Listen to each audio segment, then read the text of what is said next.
Welcome to Daily World Newscap, where we provide a brief summary of some of the top stories around the world, as well as insights and analysis. My name is Cal Korff, and I'm your host. There's been a large terrorist attack in Turkey near a town called Gaziantep, which is near the Syrian border. According to Turkey's officials, after announcing at first that it was the Kurdish separatist group, the PKK, that had launched the suicide bombing attack, officials have now changed their story, and Turkey's officially elected dictator, Recep Tayyip Erdogan, has now claimed that the Islamic State is responsible. The incident occurred at a wedding. At least 50 people are dead. At least 90 have been injured. The death toll may still increase.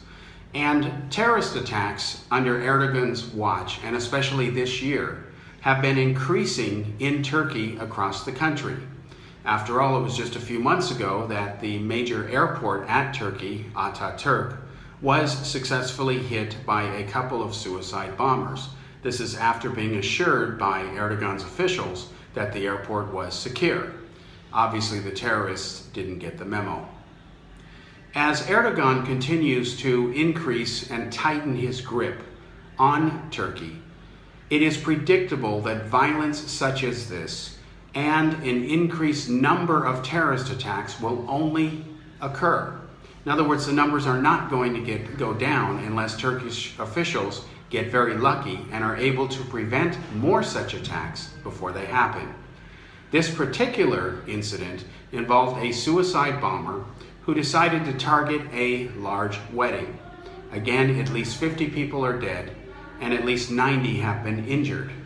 Weddings have been the favorite targets of suicide bombers in the past, as are other areas where large numbers of people gather. Now, while it is predictable that terrorist attacks will increase, especially as Erdogan increases his grip and power over the country and stifles freedom of speech and basic civil liberties, this is not to say that terrorism is ever justified. It can never be justified. It is never right. We must never forget that the definition of terrorism is the deliberate, systematic targeting of innocent civilians for the purposes of political or social change. The key word here is innocent. Targeting and killing innocent people, regardless of the cause, is never right, and terrorism is no exception. But it is a fact, and this is the irony of it, that as Erdogan continues to make more internal and external enemies around the world, of course in retaliation, his country and him and his supporters are going to be targeted.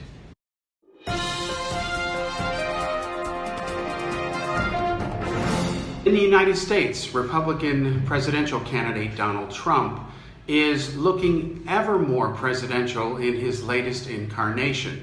Remember, folks, there was a shakeup in the Trump campaign. He has brought in a new set of advisors and managers from the Breitbart organization, which is, of course, a conservative right-wing news source.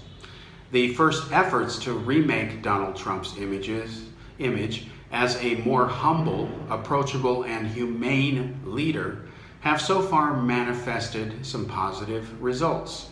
According to the very latest poll, and keep in mind that polls change like the wind changes direction, Trump is now leading Hillary Clinton, which is an unexpected development. We are one nation. When one state hurts, we all hurt. And we must all work together to lift each other up. Working, building, restoring together. Our prayers are with the families who have lost loved ones, and we send them our deepest condolences. Through words cannot express the sadness one feels at times like this. I hope everyone in Louisiana knows that our country is praying for them and standing with them to help them in these difficult hours. They are very, very difficult. Thank you. Trump looked very presidential when he decided that he would visit the flood-stricken areas of Louisiana. While Trump showed up with an 18-wheeler truck that delivered badly needed supplies to victims, Barack Obama, the President of the United States, was nowhere to be seen. In fact, Obama has chosen instead to play golf.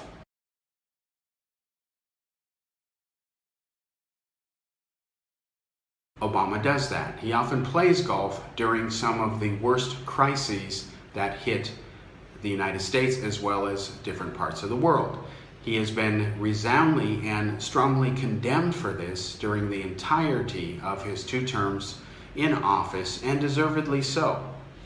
Obama doesn't even have the decency, it seems, to break away from his precious golf game so that he can take charge of the situation in Louisiana and help the flood victims.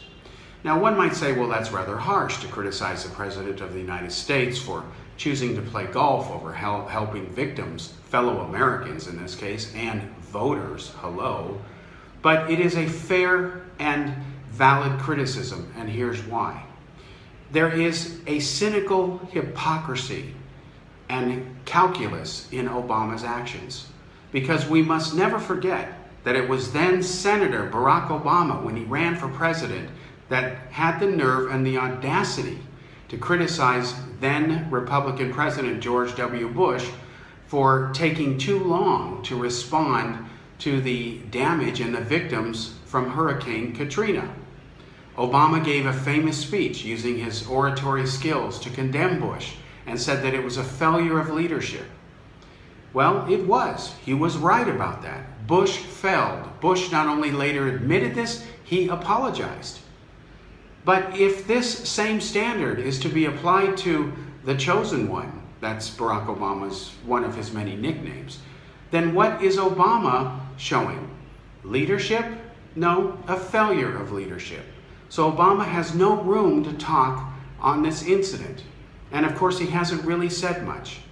Instead, he chooses to stay on vacation, playing record rounds of golf, even by his standards, and oh yes, attending fundraisers for Hillary Clinton. Speaking of Hillary Clinton, where is she? Why is she not in Louisiana? As persistent rumors continue unabated about her poor state of health, they may be true, they may not be true. One thing is certain. The latest news out of the Clinton camp, which has been spread by social media giant Facebook, turns out to be an outright lie. In fact, this claim would be a great candidate for a future episode of Daily World Series, Is It Really True? The current episode of Is It Really True, episode number 4, exposes Hillary Clinton's lies and false claims about not taking money or not being aware of receiving money from the fossil fuel industry. As the show proves, Hillary Clinton is not only aware that she has received millions of dollars, she has outright lied when she has denied it, and of course, unconvincingly, has tried to play dumb. Now, getting back to Hillary and Facebook, there was a story in the New York Times that said that former Secretary of State Colin Powell had told Hillary Clinton that it was okay to use an email server, a private email server, which of course Hillary Clinton went on to do that. She not only used private email, she specifically set up a private email server, which is something that no previous Secretary of State, even Colin Powell, had ever done. Powell, however, did use some private email for some official business, but he did it from a secure computer. Now, what happened is the New York Times ran the story. It claimed that Clinton told the FBI that former Secretary of State Powell had recommended this, had encouraged her to do it, and it turns out that none of this is true. Now, this is where this whole myth or this whole disinformation becomes very interesting. Because while the New York Times published a story as factual when they should not have done so, and this is not the first time they published a pro-Clinton story that is just not true, because the newspaper is in the tank for for Clinton, just like rival New York Post is in the tank for Donald Trump. At least the Post openly admits that, while the New York Times likes to claim it's objective when it really isn't. The concern here is about Facebook. It is a fact that today most people get their news from Facebook, Twitter, and YouTube. The standard conventional newspapers are a dying breed. Everything now is instant, one click away, pinch and zoom. Everything is sent by a tweet or an update on WhatsApp or Facebook. And on Facebook, there was a trending story, essentially vindicating Hillary Clinton by using Colin Powell to justify what she did with her server. It turns out that that story is false. Facebook is guilty, just like the New York Times, of spreading a myth. And of course, the story went viral, and now it is being exposed here at Daily World for what it is, which basically means it is a falsehood. Colin Powell has denied any such conversation with Clinton. He has denied sending any emails telling her anything to the effect that the New York Times and Facebook had alluded to. So once again, surrounding Hillary Clinton, we have more false claims, while she has the audacity to accuse Donald Trump of lying. And yes, while Trump has more Pinocchios than Hillary does, it's a close contest. Thanks for joining us for another Newscap update here at Daily World. My name is Cal Korff and I'm your host. We'll be back again with another broadcast soon.